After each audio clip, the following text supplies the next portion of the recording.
Em 1942, declarada a guerra, houve uma convocação que atingiu principalmente o pessoal que tinha na minha faixa etária, por volta de 20 anos, 22 anos, 23 anos ou menos, 19, 18 anos. E eu fui na primeira leva de convocados, junto com mais 3 colegas de turma, aliás, mais 4, 3, e então estudava na medicina. Eu estava no terceiro ano de medicina. E convocado, fui imediatamente para o 3º Regimento de Infantaria, morava em Niterói, e fui para o 3º Regimento de Infantaria, que era no centro de São Gonçalo.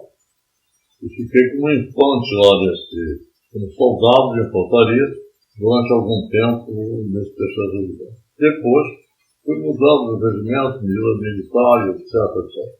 Sempre da infantaria, passei de soldado a cabo, depois de cabo a 3º sargento, etc. 2º sargento. Depois, então, criado o batalhão de saúde. Aí, eu, como estudante de medicina, fui incluído no batalhão de saúde. Não é pelo sentimento de medo. A gente sempre fica com um pouquinho de medo. E a ideia que a gente tinha de guerra naquele tempo era de ter uma matança geral. Então, preocupação sempre havia. Mas, para dizer com franqueza, a minha preocupação maior, no momento, era o custo médico. Com essa história de ir para o regimento de manhã, de madrugada, ele só perdia a maior parte do dia, eu sem poder estudar, sem poder frequentar a aula. Eu tinha o comando de uma meia seção, e um colega de São Paulo, Nogueira de Sá, comandava a outra meia seção da 3ª Companhia do 1º Comando de Saúde.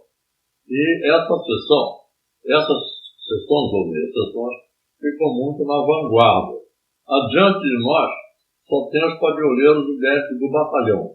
Esse fica no fogo lá, entendeu? E apanha o ferido no campo. Apanha o ferido no campo, dá uma injeção de morfina, liga aí para impedir sangramento, etc, e joga na mão do médico, e por sua vez vê ali se é alguma coisa de extrema urgência que ele tem que agir, e na maioria das vezes não é, ele então joga para nós. Ele bota numa ambulância, na maioria das vezes não tem ambulância para todo mundo, então ele amarra em cima de uma padiola, bota 1, 2 amarrado em cima da parte da frente do jipe, à frente ou atrás, e vem no jipe e nos entrega a nós ali na nossa sessão de triagem. Aí sim, a gente melhora um curativo, nós temos ambulância, mandamos então para a questão de tratamento do batalhão de saúde. Que não era um hospital, por exemplo, mas havia um pouco de leite, enfermeira, etc. E nós mandávamos então na nossa ambulância para esse lugar aí. E então, apesar de ter durante toda a guerra passado por umas 20 deslocamentos, sempre acompanhando o front, apesar disso, o que mais me marcou foi justamente o dia em que nós recebemos uma quantidade enorme de soldados inimigos feridos, que nos foram entregues no fim da guerra. Nos foram entregues pelos alemães, que estavam já sem possibilidade de dar atenção. Não tinha mais material médico, nem nada antes da rendição.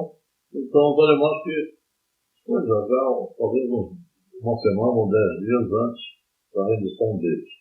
Então, nos entregaram essa quantidade enorme de prisioneiros. Eles todos tinham muito medo de ser maltratados. Então, era muito comum, eles não podiam se comunicar falando, ninguém entendia o que eles diziam. Então, puxavam uma fotografia da família para mostrar filhos, etc. Tinham todos eles. 21 de fevereiro, nessas movimentações para cá, eu fui para pertinho do castelo. Embora depois eu tenha recuado outra vez.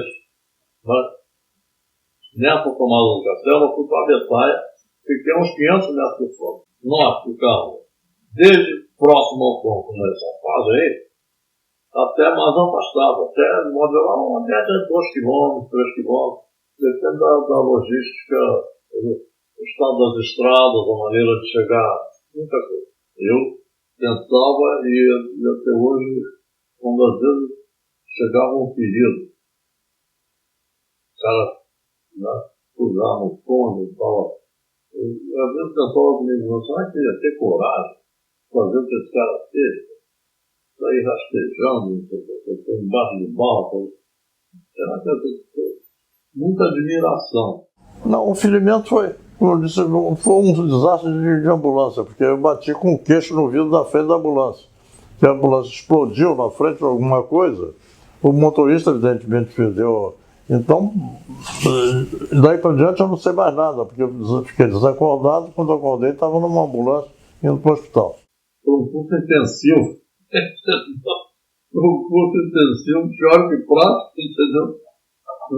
De maneira de viver. O que eu pensava que tinha sido, digamos, uma coisa que me atrapalhou a vida, eu pensava sobre isso muito. Afinal de contas, roubaram tempo precioso, do melhor tempo da minha vida, entendeu? Em que eu podia estar aprendendo mais rapidamente, em que eu podia estar, em suma, me nutrindo de informações técnicas e etc, tudo isso foi muito atrapalhado. E isso eu pensei durante muito tempo. Mas hoje eu reconheço que foi exatamente o contrário, entendeu? Tudo que me foi roubado em tempo, entendeu? Eu ganhei enormemente em experiência de vida, entendeu? Das primeiras coisas que eu aprendi, viu? Logo que me formei, eu vivi muito na França. Bom, foi um conselho, que não foi especificamente para mim, mas um conselho que se dá aos médicos, e que eu vi lá de um professor que tinha talvez a idade que eu tenho hoje. Vamos dizer, meus filhos, há 3 condições indispensáveis para ser um médico: ciência, paciência, consciência.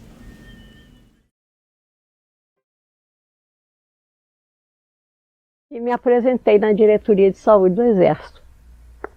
À noite, o Globo publicou o nome das que se apresentaram, e aí começaram as telefonemas. Uns elogiando, outros achando que eu não devia, que era uma ingratidão com todos que me queriam bem. E assim eu fui bombardeada a noite toda, até que minha mãe chorou muito. E meu pai, que era um militar de brio, disse: não, ela se apresentou, não perguntou, agora ela tem que ir. E a mamãe se debulhou em lágrimas, né? Tudo ela fez para ver se eu era reprovada, né? O transporte aéreo foi feito por 6 colegas minhas. Elas fizeram um curso especializado, tanto americanos como brasileiros, os doentes, enfim, o elemento masculino nos tratou muitíssimo bem. Eu me locomovi por 11 hospitais, né? Porque quando avançava a tropa, nós avançávamos também. 4 primos irmãos. Nós chamamos até irmãos primos, porque nós somos muito unidos. O Hélio Porto Carreiro de Castro, capitão, comandava uma companhia do 6º, e que foi ferido em Montese, e foi para o meu hospital. Dois médicos estavam comentando que também estiveram de plantão noturno, dizendo: mas como foi horrível, quanta gente baixou. E entre eles um Porto Carreiro todo cheio de estilhaço. Eu nem perguntei quem era, eu larguei a bandeja lá e fui procurar quem era, né? Aí entrei pela sala do choque, porque aí quando tem o sangue da gente é uma coisa horrível, né? Que eu quero bem a ele como fosse meu irmão mesmo. E eu entrei na sala do choque, não me apresentei ao tenente, indisciplinada, né? E fui levando, porque entre mortos e feridos ali, todos cobertos, cabeça e tudo. E eu fui descobrindo para ver quem era o Porto Carreiro. E o tenente assustado: é Porto Carreiro, que o meu nome de guerra era Porto Carreiro, né? Porto Carreiro, que isso, não sei o que. E eu procurando. Até achei o Hélio, todo ensanguentado, com lençol ensanguentado, e o cobertor por cima. E ele logo assustado: não faz escândalo, não faz escândalo. Meu caso é bom, meu caso não é ruim. Aí eu, ele com o capitão, era o tenente Pio, eu falei com ele, ele me disse: ele está pela escala de ferimento de gravidade, está no quadro para amanhã à tarde. Tinha gente de todo jeito, né? mutilados à beça. Ele não tinha mutilação, ele estava todo ensanguentado. Já estava limpo, já estava tratado, tomando sangue e quietinho, né? Já tinha passado a noite toda na neve. Quando o batalhão de saúde, os padroeiros pegaram, ele passou no batalhão de saúde e lá foi direto para o meu hospital. E eu fiquei enfermeira do Hélio. Tirou 68 estilhaços. A enfermaria era leito vago. Tanto tinha oficial graduado como tinha soldado. Então o sargento botava o biombo, cobria com uma toalha pequena.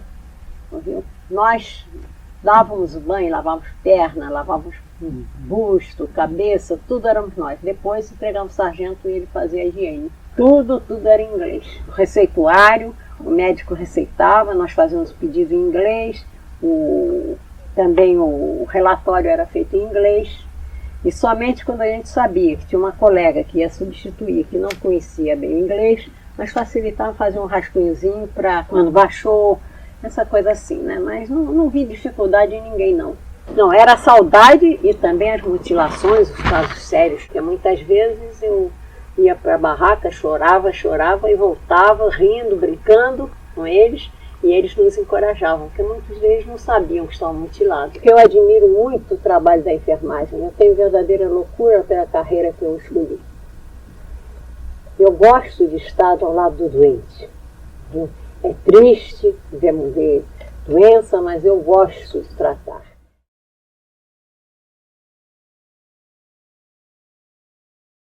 Fui como voluntário. Em primeiro lugar, como judeu, porque eu sabia o que ia acontecer na Alemanha. Eu achei que havia obrigação de ir para participar.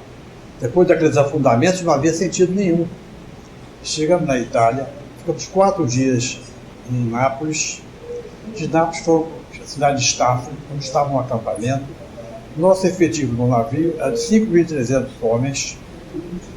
Foi o nome do depósito, que era o centro de recompletamento da febre. A finalidade do depósito era treinar toda a turma para substituir as baixas no front. Eu, assim que cheguei, todos tinham que tirar um curso de especialização de 14 dias. Eu fui designado para tirar um curso de comboio, dirigir GMC. Fui ao pau no exame de vista. Chego lá, fiquei aguardando, então mandaram eu ser o responsável pelo curso. Eram mais ou menos 6 aspirantes da reserva e 2 da ativa. Fizemos um curso de 14 dias, eu não fiz o curso, apenas fui o responsável. Voltei, por surpresa minha, havia falta de dentista no acampamento e eu fui designado como dentista. Tinham só 2 dentistas lá, o coronel Max Porto, chegando lá, viu uma fila de mais de 30 para ser atendido. Ele disse, não pode ficar 2 dentistas, só não. Restaram mais 4 e eu fui indicado. Nosso expediente lá era de 7 da manhã ao meio-dia, de meio-dia ao almoço e de 1 às 6. 10 horas de dureza tremenda. O mais interessante é que os primeiros 30 dias ninguém tomou banho, porque no acampamento não tinha água corrente, não tinha luz elétrica, o motor era feito a pedal e a água era fervida com um recipiente metálico e uma lamparina aquecendo. Eu atendia uma média de 20 pessoas por dia, já chegava na minha barraca, o pessoal estava na fila para ser atendido. E passei a febre toda nesse sistema, 6 meses, e até hoje eu tenho uma consequência disso, é a minha coluna. Porque a cadeira lá era uma cadeira metálica, que ela não subia nem descia, era eu que tinha que me abaixar e subir. E 10 horas de trabalho no dia é dose para leão. Infelizmente havia muita extração de dente, o pessoal fica com os dentes ruins, obturações caídas muito. Eu, por exemplo, posso dizer a você imagina, numa cadeira metálica, encosto comum, sem sugador, sem nada, sem água corrente, um bujão de água em que eu lavava a mão, o material esterilizado. Agora, eu fazia várias obturações, que não era fácil, porque a boca ficava cheia de saliva, só tinha que cuspir, tinha um balde onde ele cuspia, viu? Agora, eu fiz, por exemplo, eu peguei só 3 casos que eu fiz tratamento de canal para não ter que arrancar os dentes superiores de uma pessoa lá. Fiquei com pena, não posso arrancar. E obturei os canais sem controle radiográfico, sem olha, eu vou obturar, alivio tua dor, e no Rio você controla isso, porque eu não posso fazer mais nada do que isso. E nunca mais encontrei. Ele resolveu a dor, ficou com o dente na frente. Agora, se o canal foi bem obturado, eu não sei, não controlei. Agora, muita extração e obturações comuns. E havia procura era muito grande. Estava o tenente atendendo um capitão. Esse tenente tirou um curso de radiologia comigo depois de formado. Me conheceu, me viu, me chamou. Ele pegou a bochecha do cara, puxou para cá, puxou lá. Você fazia assim, saía pus pela boca do cara. Saía assim. Então ele baixou o hospital e levou arrancar os dentes todos. Quando eu chego lá, está aquele capitão sentado no mar. Daí eu fui lá falar com ele. Disse, capitão, vai, quem é você? O tenente estava presente. Ele estava com a dentadura em cima e embaixo. Aí ele falou assim, o senhor fez dentadura, né? Como é que você sabe? O senhor estava lá quando eu estava sendo examinado, estava com uma inflamação na boca toda. Agora, senhor vai me desculpar que eu vou falar um negócio. O capitão, para deixar aquele estado, nunca foi dentista. Quando cheguei na Itália, estava tudo bom, não tinha nada. Eu peguei isso na Itália.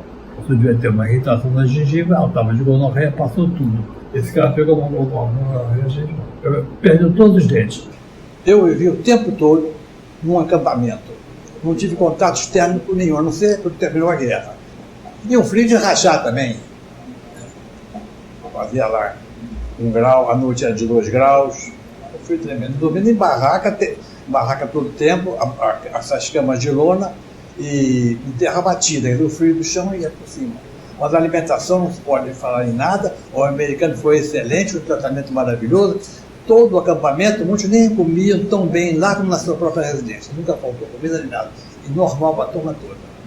Nem alemão, nem enfermeiro, diga-se de passagem. No acampamento, de 5.200 homens, só tinha homem, não tinha enfermeiro, não tinha nada. Só homens e só os brasileiros ali. A guerra terminou, começaram alguns passeios do pessoal e a turma da saúde não podia sair porque tinha que atender o pessoal com muito custo. Vamos fazer um rodíziozinho, e aí eu consegui uns passeiozinhos, fui até a França e por curiosidade cheguei na França no dia 14 de julho, a tomada da Bastilha. Foi uma festa tremenda, o povo todo na rua comemorando. Não consegui me hospedar em Paris porque não tinha nem quarto, nem nada para ficar. Voltamos, ficamos em Lyon, voltamos e voltei para o Brasil. Para minha mãe que mais me deu saudade. E do meu irmão, que meu pai tinha falecido recentemente, ela estava sozinha, a situação financeira lá em casa não era boa, eu estava preocupado como é que estariam as coisas com ela. Sozinha em casa, dando um duro danado, eu lá sem poder ajudar. Podia ter continuado o exército, eu queria, mas não continuei, porque a turma toda que continuou do meu grupo, foram todos transferidos, um para o norte, outro para o sul, e eu não tinha condições de ser transferido, minha mãe morava sozinha, eu não podia deixá-la ir no Rio. E assim foi o meu tempo de guerra. Achei que cumpri a minha obrigação. Não participei de guerra, mas sei que ajudei a muita gente, pessoas que estavam em necessidade, resolvi muitos problemas. Tem uns 10 anos atrás, veio um senhor aqui, um advogado, quando me viu, disse, coronel, como é que vai? Eu não sou coronel, eu sou tenente. Tu nem imagina, eu não posso esquecer, eu estava com uma dor de dente maluca, você chegou, arrancou meu dedo, estava alucinado, não sabia o que ia acontecer, e você devia ser coronel. Não, eu sou tenente, que eu deixei o exército. Eu nem me lembrava dele, não sabia quem era, e veio me elogiar aqui. Depois de 40 anos de idade, de 40 anos voltado, ele veio aqui, acho que é de Minas, veio aqui fazer uma visita, assim que me viu, reconheceu. Achou que eu era coronel. Falou, não, eu sou tenente mesmo. Não tenho saudade nenhuma da Itália, nem da guerra, aliás, já voltei à Itália como visita. Mas tudo é passado e o passado foi-se embora. E não tenho saudade nenhuma disso. O tempo passou e eu procuro esquecer tudo isso.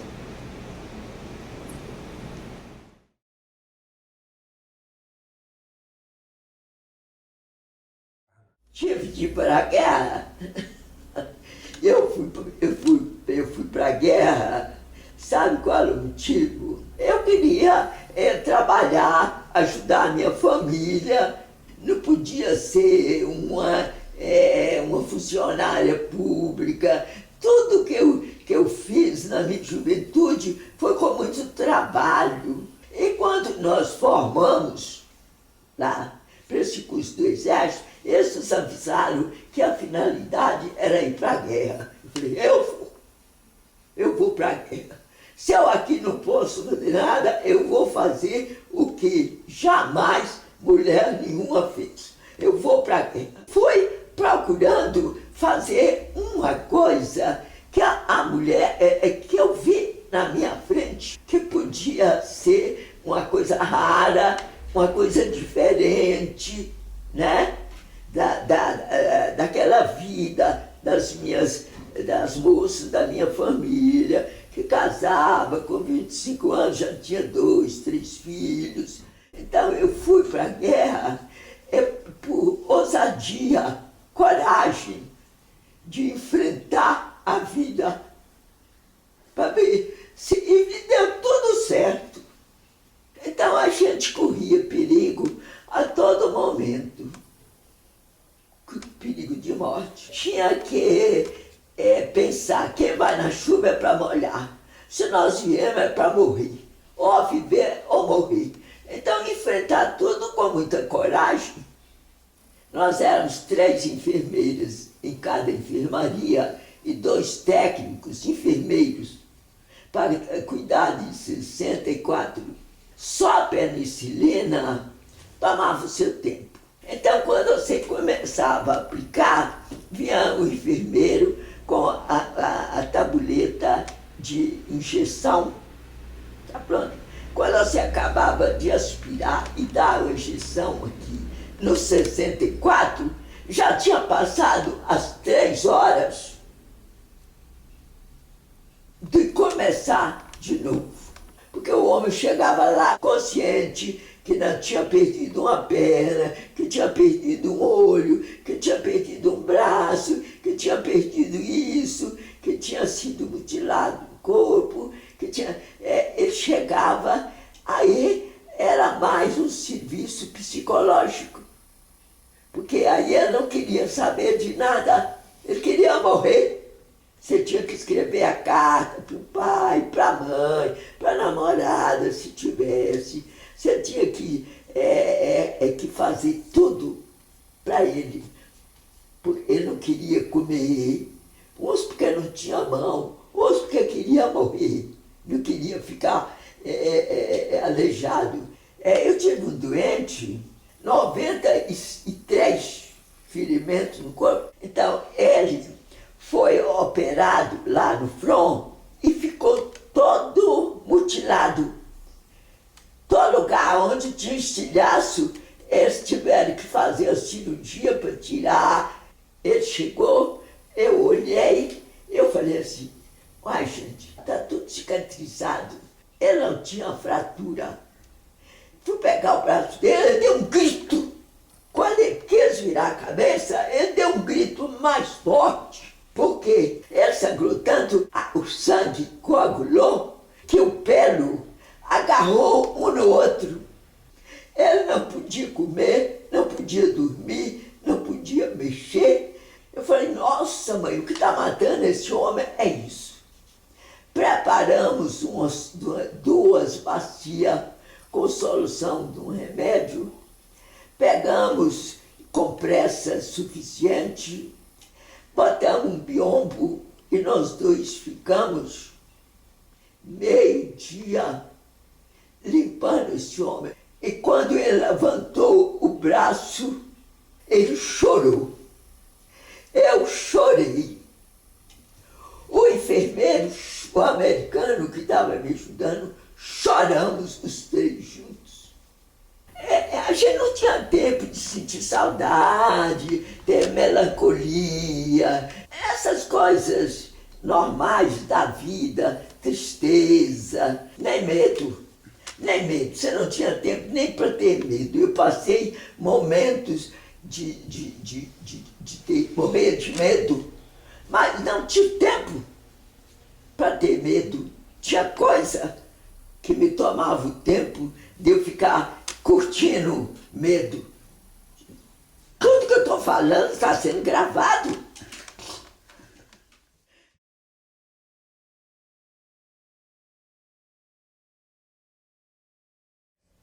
O submarino alemão chegou até bem perto da nossa costa e afundou.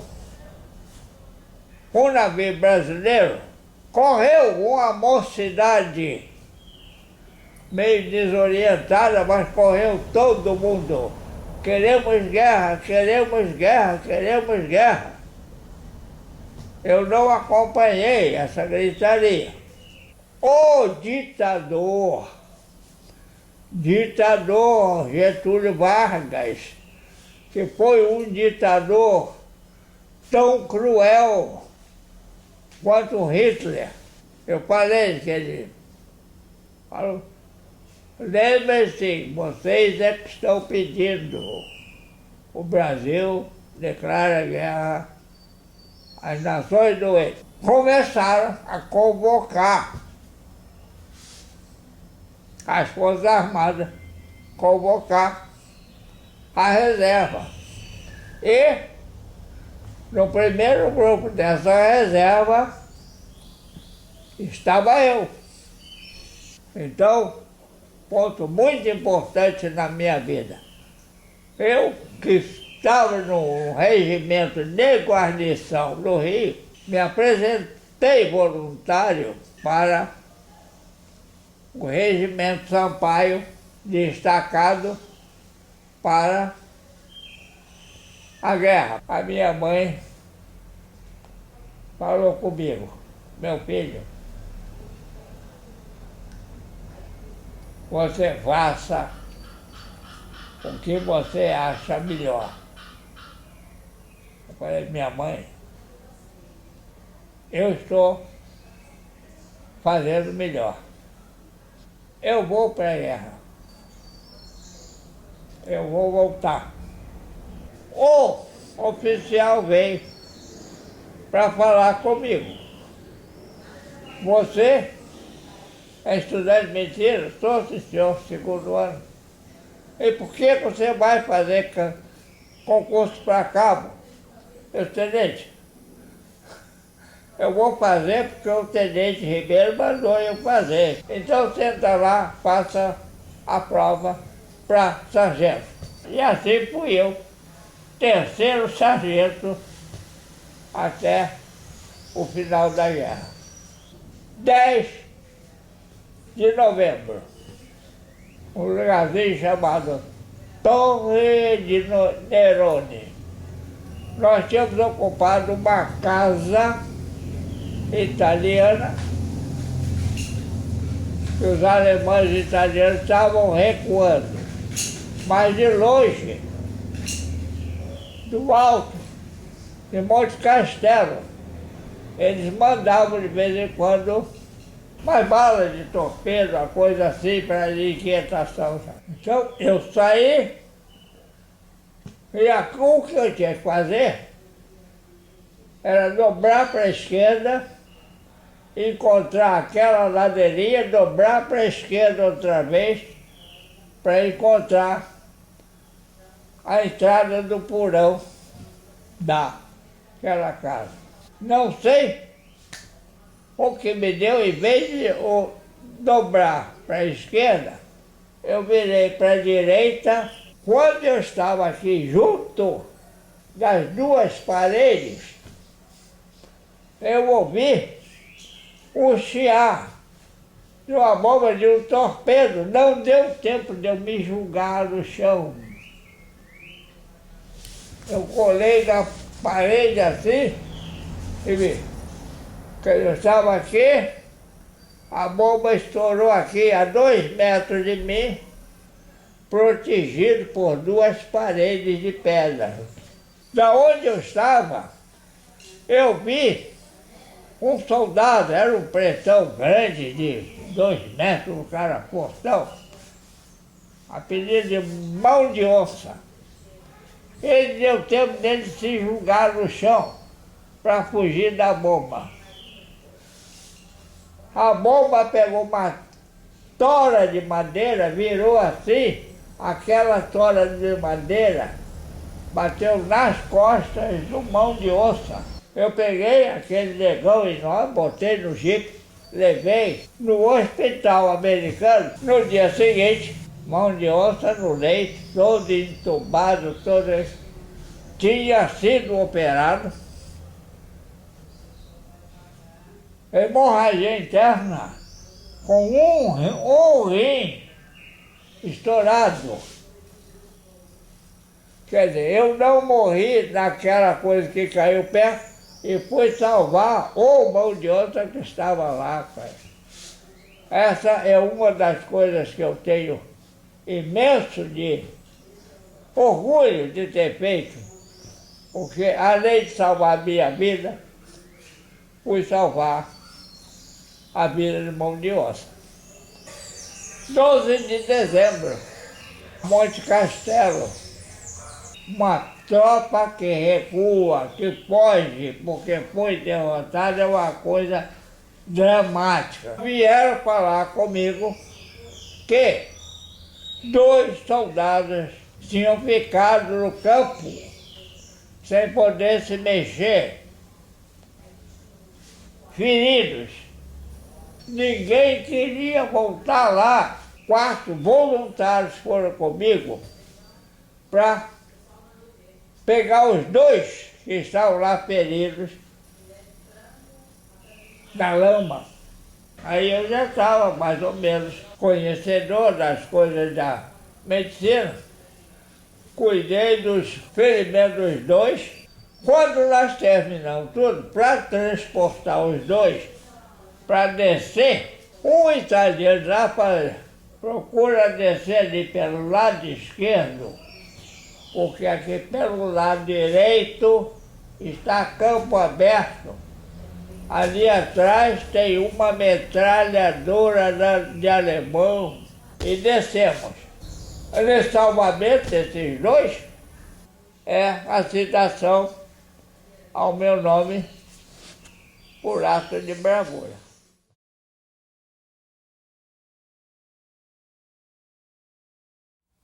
Tinha feito o curso da Cruz Vermelha quando fiz a 3ª série. Fiz o curso de Samaritana e fiz o curso de visitadora social da Legião Brasileira. Então, pela manhã eu tinha colégio, à tarde tinha LBA e tinha à noite, noites alternadas, plantão com os náufragos do Bagé. Mamãe ficava maluca, porque eram 3 uniformes, né? Ela não tem nenhum do corpo de bombeiros, não. Está faltando. Quando o McClark veio falar com o Dutra, falou sobre as enfermeiras. Ele disse, as minhas enfermeiras não falam a língua dos seus soldados. É necessário que vão moças que falem a língua deles. Aí é que ele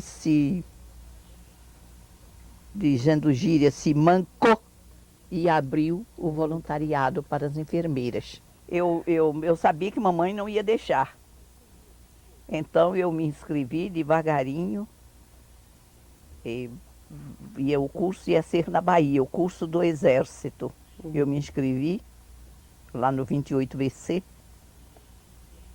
Fui fazer o curso na Bahia, sob protestos e tudo, mas fui.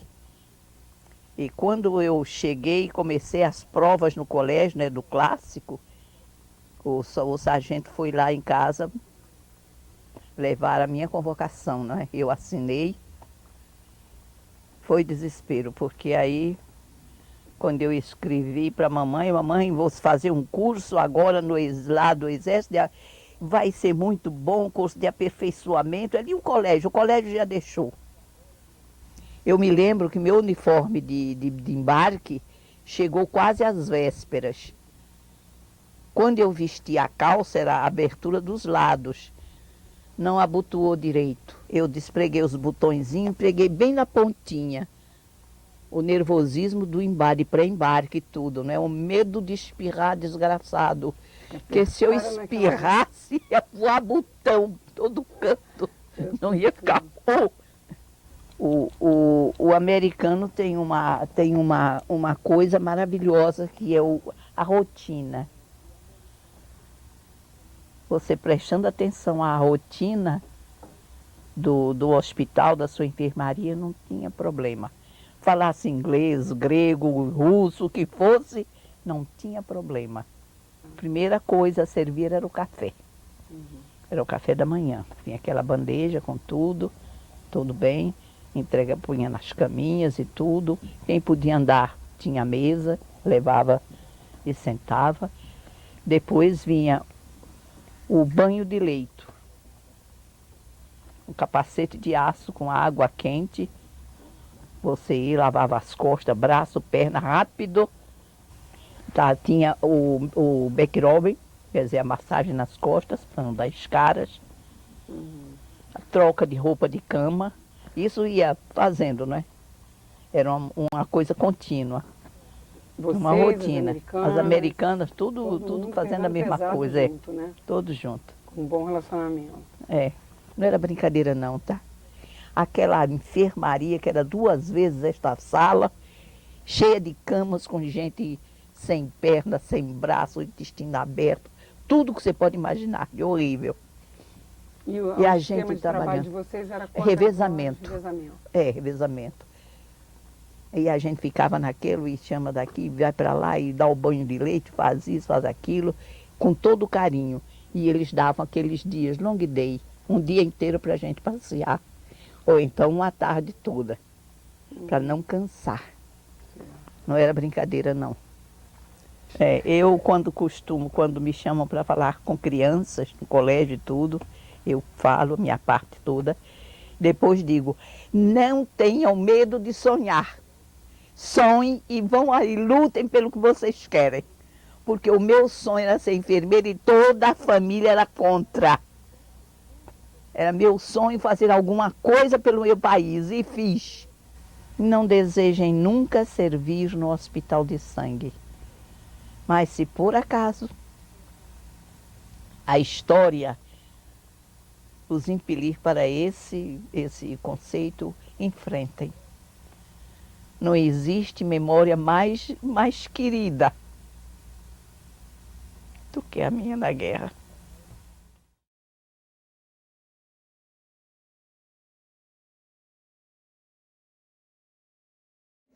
Eu queria fazer uma referência aqui às enfermeiras que me atenderam desde o 32 Hospital, 32º Hospital de Campo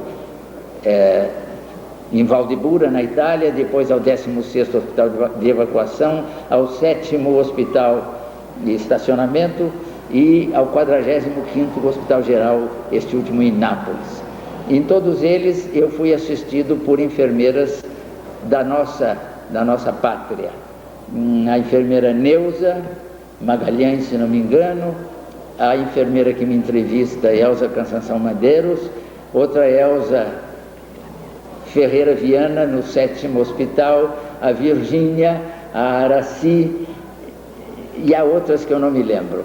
E em todas elas eu encontrei carinho, dedicação e competência.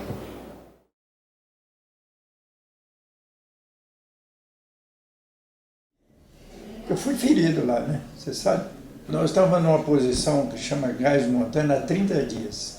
Aí o meu comandante, ele mandou eu conferir a munição numa cidade que tinha abaixo, tinha um depósito nosso lá. Na hora que o jipe parou, um italiano estava na porta da cozinha dele e falou assim, sai daí que está caindo muita bomba. Ele falou assim, cui. Aí eu falei assim, veio 3 bombas de uma vez. E eu fui ferido, e mais uma meia dúzia ferido também. O italiano, coitado, que me avisou foi mais ferido que eu. Tomou um estilaço assim no abdômen, um buraco enorme, sabe? E aí nós pegamos uma ambulância e fomos para o hospital. Eu fiquei no hospital entre um mês e meio e 2 meses. Quando eu melhorei, eles mandaram para a linha de frente outra vez, entendeu? Para Montese, que já tinha tomado Monte Castelo.